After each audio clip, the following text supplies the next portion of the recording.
In 1965, a year after Ian Fleming's death, his heirs published his final James Bond novel, The Man with the Golden Gun. Immediately, the book hits bestseller lists worldwide.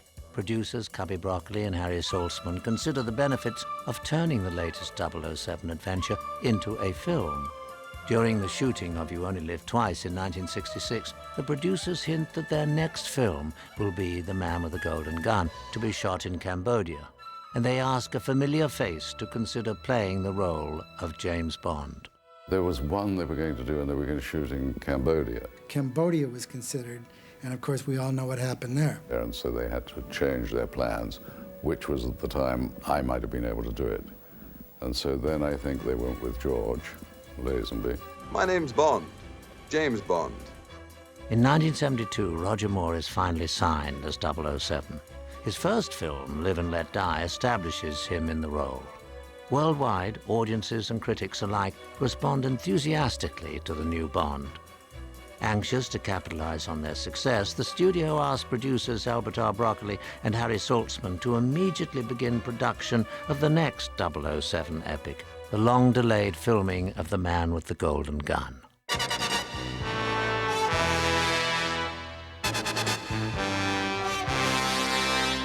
Fleming's original novel is set in Jamaica, which has been used as a location in the film Live and Let Die. Harry Saltzman and Cubby Broccoli immediately begin looking for an alternate setting. The way of making a Bond was to think of the most exotic places you could portray on the screen. We originally were thinking about shooting Man with a Golden Gun in Iran. Well, we looked in Beirut because the story was much more based in Beirut and there was nothing. So Cubby said, okay, wrap it up. Where now? I'd always loved the Baie d'Alon, which is in Saigon or now Vietnam. And I thought that really wasn't a very bright place to take James Bond. I found on a tour magazine or illustration these fantastic-looking islands about 10 miles from Phuket in Thailand, which seemed to stand on a little bit of rock and then grow from there. Phuket, at the time Man with the Golden Gun was made, was a pretty remote place. We were really in the back of the beyond. It was perfect. It was in front of an island. It had all, I could just alter the script and to fit it all in. It was perfect. The location for the picture was to be Thailand and Hong Kong. I started writing, and they sent for me to come over to Hong Kong. Soon Mankiewicz finds himself in Thailand, where he meets up with co-producer Harry Saltzman. We were up in Chiang Mai, and this was typical Harry. And here are the elephants working the teak for us. And it's a wonderful thing to see. The elephants moved logs, and they're pushing. And Harry said, this will be great for the elephant stampede. And I thought, there isn't an elephant in the movie. Apparently for elephant races, they actually get shoes. And Harry said, I turned to Claude Hudson, who was the production manager, said, we need 200 of those elephant shoes. On November the 6th, 1973, less than 5 months after the release of Live and Let Die, director Guy Hamilton rolls cameras on The Man with the Golden Gun, filming the Queen Elizabeth in Hong Kong Harbour with a skeleton crew. Mike Lovett doubles for Roger Moore, who isn't scheduled to start until April of the following year. In the meantime, the film loses its writer, Tom Mankiewicz. Toward the end of the first draft, I had written myself out a little bit. I went to Cubby and I said, I just think I'm not giving you my best. I think it had an intriguing story with the idea that the golden bullet and the golden bullet being sent to Bond. Producers turn to James Bond veteran Richard Maibaum for the next draft, and Maibaum turns to another source for technical help. He could use some help in the scientific end, and I have some scientific background. And the solar agitator was the sort of MacGuffin that we used. And I did some research on that for him. With a script underway, producers set about casting. Thankfully, they have their James Bond, but finding the villain proves challenging. I wanted Jack Palance. I thought he would be just the perfect Scaramanga. Palance turns the role down. But director Guy Hamilton has an inspired choice, Christopher Lee. Chris Lee turned out to be wonderful as Scaramanga.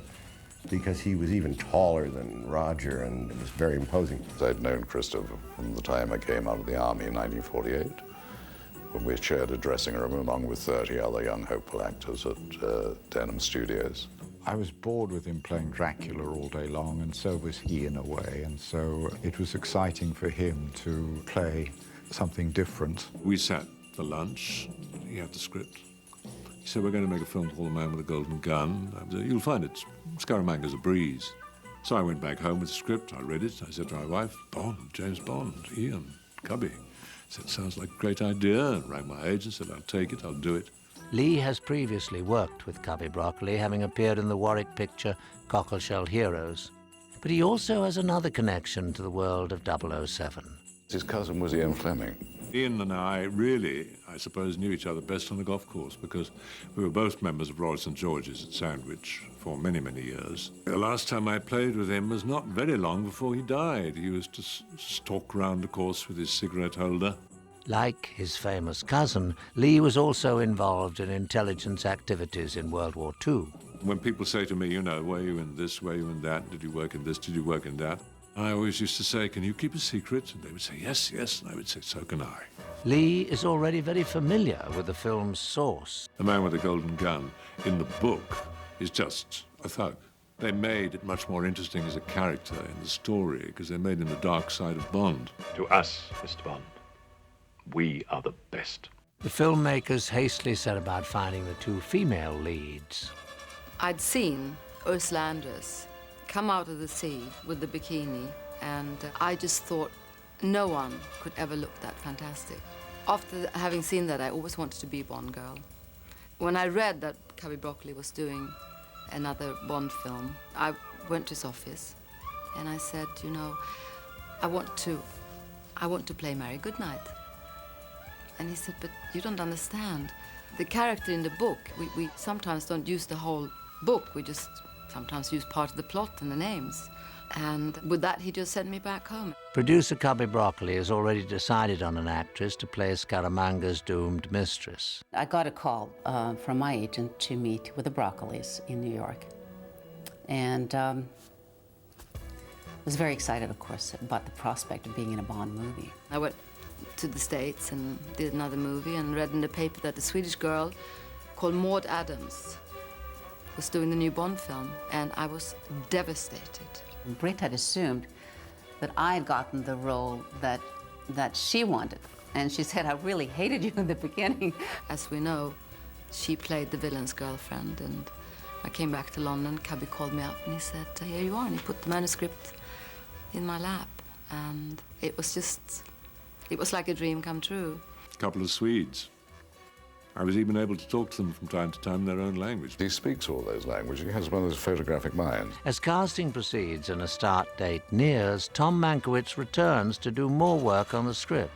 And they came to me and said, would you rewrite Dick Maibaum's rewrite of your rewrite? The one-liners that you remember in, or I remember in Bond. Tom came up with some really good ones. I'm now aiming precisely at your groin. So speak or forever hold your peace. The final script provides Bond with a new ally. My agent asked me if I would like to be in a James Bond picture. I was a bit audacious when I was younger. So I said, I don't do laundryman, gardener, or houseboy. And a popular character from Live and Let Die returns. What are you? Some kind of doomsday machine, boy! The producer, Cubby, called me up at home. Sheriff Pepper, a secret agent.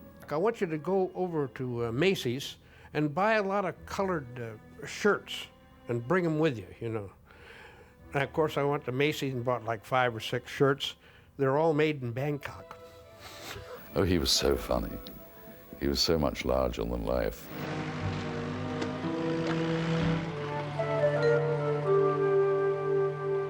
One role still remains to be cast. Bonjour, Monsieur Bond. I am Knick-Knack.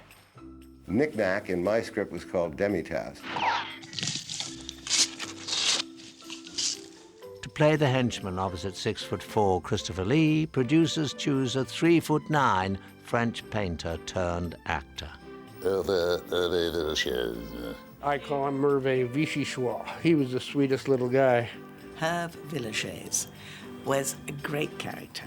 He was great, I won't say womanizer, but he had a great deal of charm. We used to have a lot of laughs because we'd say things in French to each other. He used to do quite a lot of drawing when we were out on the location. As a matter of fact, he used to gift me with drawings. He would leave a flower on my typewriter and type a little note, you know, a sort of little love letter. He would slip them underneath my door into my hotel room in the mornings sometime. So I would type him a little love letter and put it somewhere where he would find it. Everybody liked him enormously. With the cast assembled, production gets underway in Thailand in early April 1974, less than a year after the release of Live and Let Die. We flew from London to Bangkok and spent the night in Bangkok. The press was going to be there to interview us all. And I thought it would be sort of a nice one-on-one situation. And I walked into this ballroom with a horde of people and cameras running. That gave me sort of the first indication of what I was in for. The cast and crew soon leave Bangkok for a stunning but remote location, Khao Ping Khan Island near Phuket. Phuket in those days was a very small native village with a very small landing strip, very small, cut out of the jungle. And we flew down there from Bangkok. You think of all the five-star hotels we've stayed in our time and all the glamorous places. I thought, well, of course we're going to have fantastic hotels wherever we go. We stopped outside this place. And I thought, oh, my God. They'd put on a polished granite floor instead of a wooden one. We refurnished it and repainted it. Telephones, it was impossible to telephone from there. If you sent a telex, it would take 3 days. Guy Hamilton told me years and years and years later that, in fact, the building that we were in had been the local brothel. I didn't want to mention that. We sent the ladies on holiday, left half the unit in Bangkok, and the workers came down. I was a little shocked. I said, oh, my God, how long am I going to be here? And we were there for 10 days. I can't tell you what it was like. Everything left a certain amount to be desired. And we stayed in the bordello and went off to work every morning in a little boat. Wasn't considered safe because there were real pirates there. Which is not one place I've gone back to. We had to travel an hour and a half by car and truck to a landing stage, and then from there take longboats. And all of a sudden a chopper came in. And oh, this is nice, I'll get a ride back. And into it got Guy Hamilton and Derek Cracknell and the cameraman, and they waved goodbye, and I really wanted to kill him. Well, you forget about the tribulations and the trials of being somewhere that is a difficult place because of what you get on the screen. Phuket, which today is a huge tourist attraction, and largely thanks to Bond. I think we discovered that what is now known as the James Bond Islands. There are tourist boats, and the whole tourist industry is built up all over the place. The Miami Beach of Southeast Asia, it's a huge resort. Christopher Lee is amazed by the props. I couldn't believe that when I was supposedly drinking the black velvet, I couldn't believe that it would be Guinness and champagne, and there would be oysters and Tabasco, but there were. I thought, well, you know, they'll fake it, they'll have to. No, the oysters were fresh and very good. Christopher Lee not only enjoys good food, but also good humor on the location. We had to walk into this overhang. Out came 1,000 bats. Christopher said, "Not now, Stanislaw." We used to love to tease him in a way, so we would bring up Dracula whenever we could. So he had to be exposed without a shirt. He had 3 nipples in the movie. It's much more common than people think. His body was rather white, and so he had to be painted every day and have the nipples stuck on. I asked my doctor about it. I said, this is a bit bizarre. He said, oh, no, not at all. He said, it's quite frequent. There was no running hot water. So poor Christopher, at the end of a day shooting, would be walking backwards and forwards across the road from our catering wagon with buckets of hot water so he could wash himself off. It wasn't difficult to laugh in a Bond film, certainly not with Roger around. She used to call me Bert, and he used to call Maud Mud and Bert. Those were our names. One cast member particularly enjoys the splendors of Thailand. He loved Thailand because there he could be out all night having fun and partying. Hervé had a voracious appetite for the ladies. He made it look quite frightful for the first few hours and was asleep a good deal of the day, I think as a result of his efforts the night before. He used to focus his attention on me from time to time. I would just give it back to him, and it was just a game we had going. Back in Bangkok, producers face problems of an entirely different scale. The Thai production manager comes in and says, we'll be going on our way at 7 o'clock tomorrow morning. The car will pick you up at 6:30. And oh, by the way, Mr. Broccoli, your elephant shoes are ready. And he said, what? My what? Harry got a little carried away and without thinking through things or researching them. And here came this box of crates of 200 elephant shoes. He said, what the hell are these? I said, oh my God, it's from Harry with the elephant stampede. And Cubby said, what elephant stampede? There isn't an elephant in the movie. So I don't know if you've ever tried to unload 100 elephant shoes, 400 elephant shoes or whatever the hell it is, but it's not easy. At the end of April, the crew moves to Hong Kong. Each of our suites had its own private valet. We were really treated royally. You can't go too wrong with Hong Kong. For all the hard times we had in Phang now, they made it up in the other places where they could. Filming continues at the luxurious Dragon Garden estate, which becomes Hai-Fat's home in the film. Shooting in the study, Christopher Lee faces his nemesis, the golden gun.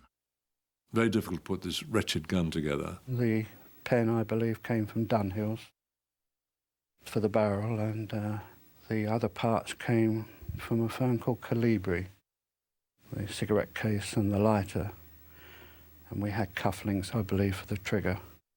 The final gun was made by a silversmith in London and gold-plated. There was one that actually fired a cap, so you saw the flash. There was one that's completely solid, and there was the one I assembled and disassembled. It's difficult enough even when I was looking at it. So we were talking, I was sitting at the desk, and suddenly I went like this, and I'd got the gun all assembled. When I was doing it without looking at it, it was even more difficult.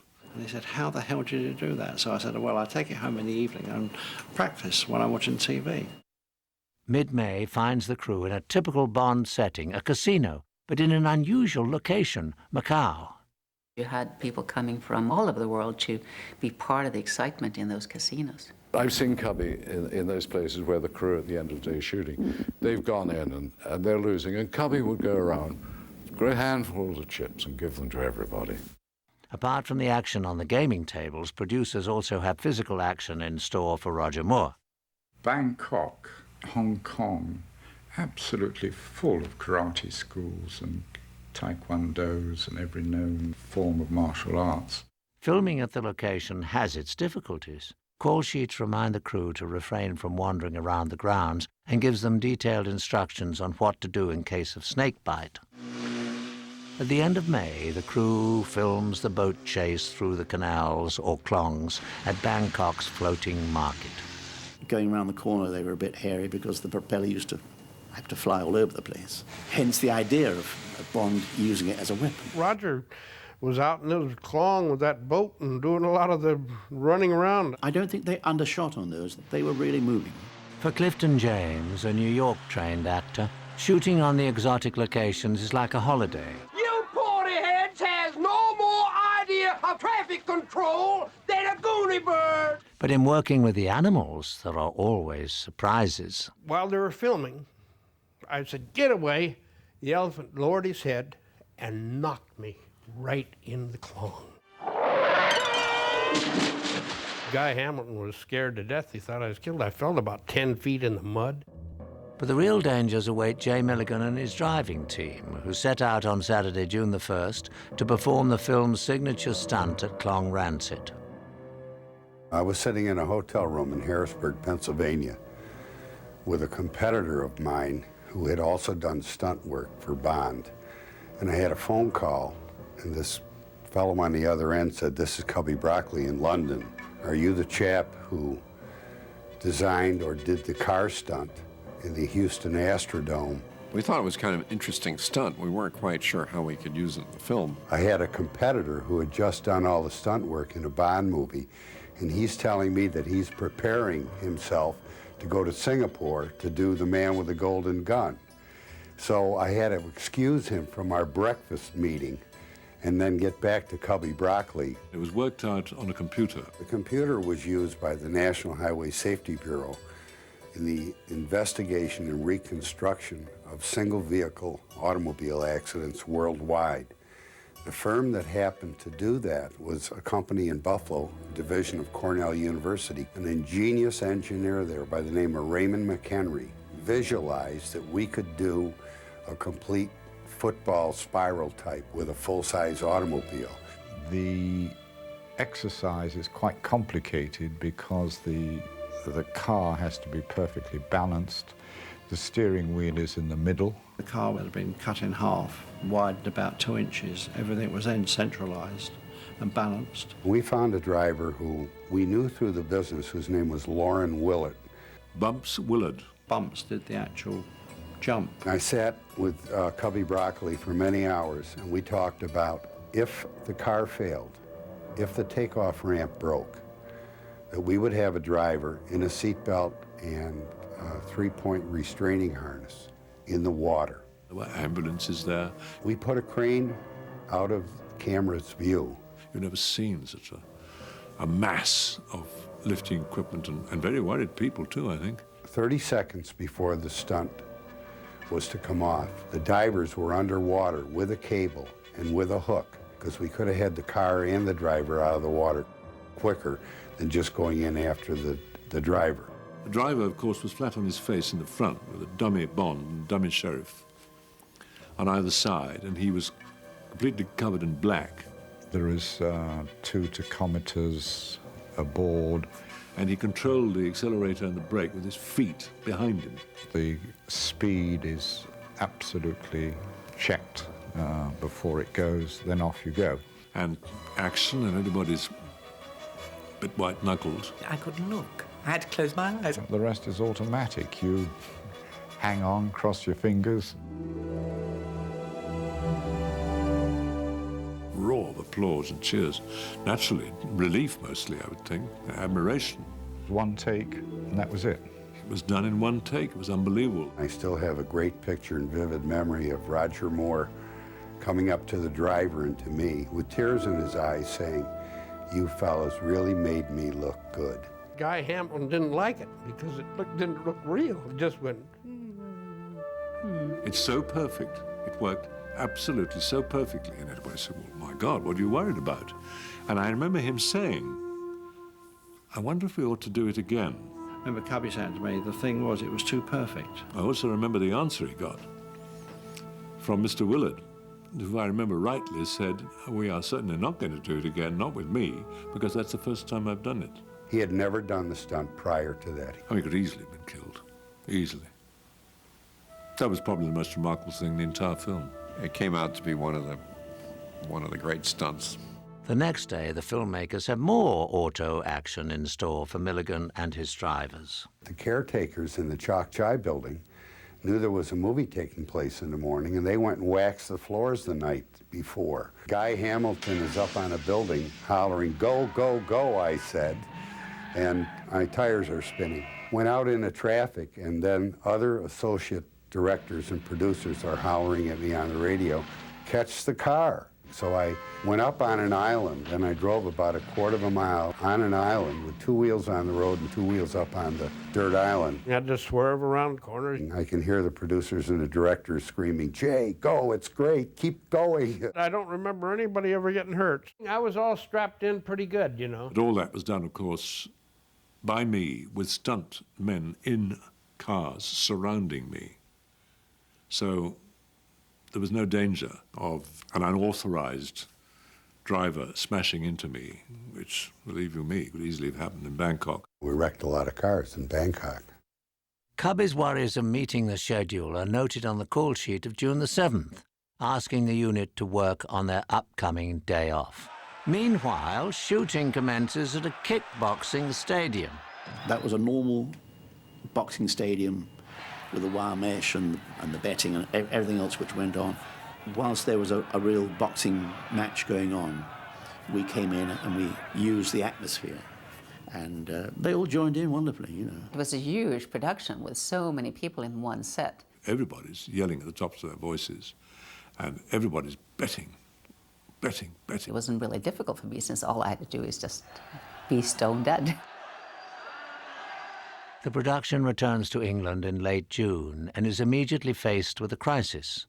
Cameraman Ted Moore falls ill and is unable to continue. Cubby must immediately find a replacement or risk blowing the already tight schedule. He contacts noted cinematographer Oswald Morris. He says you can have anything you want in equipment, in money or anything, but he has one stipulation. You've got to promise him, if you would do it, you finish the film on August or something, because he's got mass release dates in November. Morris comes on board and shooting resumes without a break in the schedule on the interior sets of Scaramanga's island at Pinewood Studios. As the schedule winds down, the unit moves to Bovingdon Airfield to film scenes of Scaramanga's flying car. That was based on a real car plane. There was a flying car, yes, and that's why it was scripted around a flying car. But unfortunately, the guy killed himself with that car before we started shooting. So they came to me to make another one very quickly. So I built a full-size version and several models which flew. The original flying car, which was very well done, was done by Johnny Steers. At the end of July in Pinewood, the first unit works on one of the film's most imaginative sets, Scaramanga's funhouse. Guy was fascinated with what a killer would do to keep his edge up. That was probably one of the most difficult sets to conceive. It had no form. It had no direction purposely. It was built out of mirrors, images, space, height, depth. That can be an absolute pain in the butt shooting with those mirrors, but they were so well designed that you could virtually put the camera wherever you wanted. Meanwhile, the second unit creates explosions on the solar power complex. We were all watching when she had to do this particular run, and we knew that there were going to be explosions all the way along her path. I was very scared, I have to admit. Very, very, very scared. And she wasn't wearing very much at the time. One of them went off and really, it didn't burn my bum, but, you know, you're very vulnerable when you're half naked. She did freeze at one point. I freaked out. I threw myself on the floor. I said, I'm not doing this anymore. And he just grabbed me and said, we've got to go. Because if the timing isn't there, then the explosions go off and that's the end of me. All these finale sets have to be big, you know. There's no point in being on a Bond film if you don't make one big finale set. You can't really blow up a set that size. It's too expensive to make everything as a breakaway. It was even more fun to see it being blown up in miniature. And of course that's what we did. We built quite a large miniature.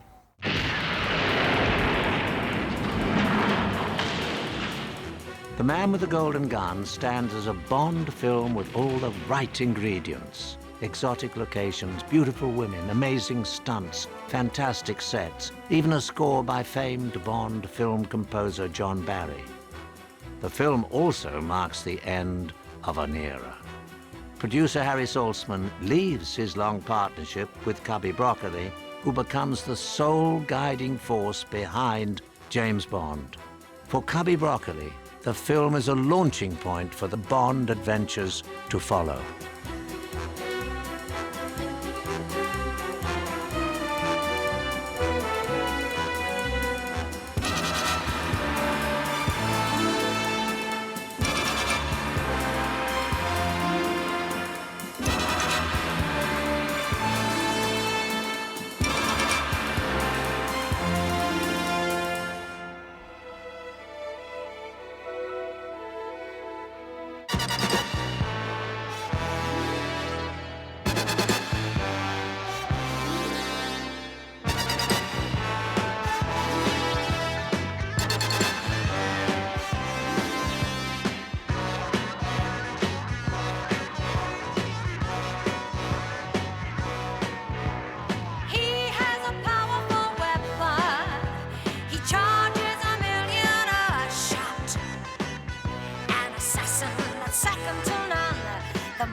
this